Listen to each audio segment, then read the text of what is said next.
and realized the depth of my love and appreciation for America. Where else could a Cuban-born, once orphan boy go from Miami's back alley brawls to the heart of the nation's first line of defense?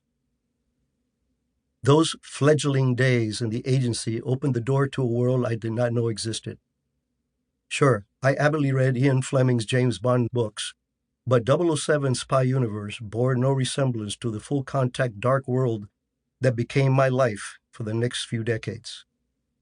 Bond had his Goldfingers and his Dr. No's, but in the shadows we operated in, we faced no such cartoonish villains. Instead, we battled caudillos in communist guise, anarchist insurgencies, narco-terrorist groups, proliferators of weapons of mass destruction, traffickers of people, drugs, and illegal weapons. I'd seen my family's life in Cuba destroyed by such people.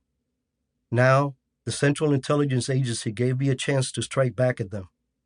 I started that new life in the jungles of northern Nicaragua, working closely with the Nicaraguan Contras, men and women vilified by the American press, yet who I knew to be true patriots wanting to liberate their country from the depredations of a carbon copy of Castro's regime.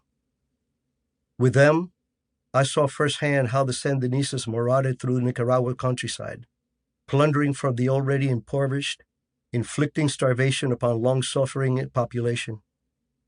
I saw how their vicious tactics drove desperate, traumatized people into the ranks of the Contras, where they were willing to live in the most primitive conditions imaginable. Armed with ancient weapons cast off by the Israeli army, they faced every manner of jungle disease, privation, and sudden death. They did it with virtually no pay, armed only with the resolve that the Sandinista reign of terror had to be stopped if Nicaragua was to ever be free. For 3 years, I helped fight the covert war against communist Ortega regime. I emerged from the jungle, hardened to the realities of the dark world. I'd become a blunt instrument, at ease with a weapon in hand and a target to take out. That Cuban kid who lost his native country to revolutionaries now helped cut off some of the communist tentacles that threatened to engulf Latin America. Ultimately, our Contra program was a definitively successful black op carried out solely by key personnel from CIA. But under legendary Bill Casey and Dewey Claridge, the latter a beloved mentor of mine, this program grew 100-fold, and our collective effort with the Contras resuscitated the post-Vietnam decimated CIA back to relevance. In 1984, the agency ordered me from the Honduran jungles and sent me to the farm to learn to be more than a paramilitary operator. I was trained on dead drops, running agents, conducting surveillance, and evading enemy tails. This was another new universe for me, one of finesse in the shadows of everyday life. It stood in stark contrast to the years I spent being at the pointy end of the spear.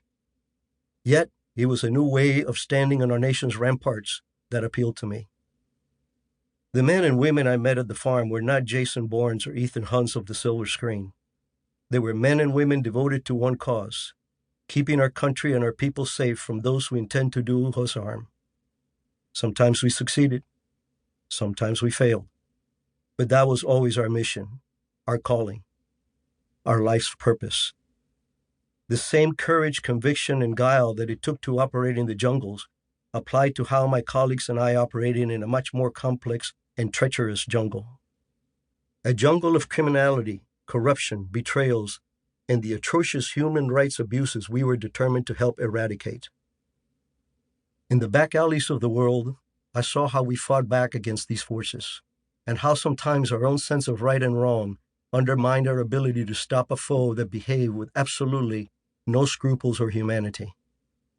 From the point of the spear to the velvet fist of the shadow world, my career took me through a full spectrum of how the agency defends America.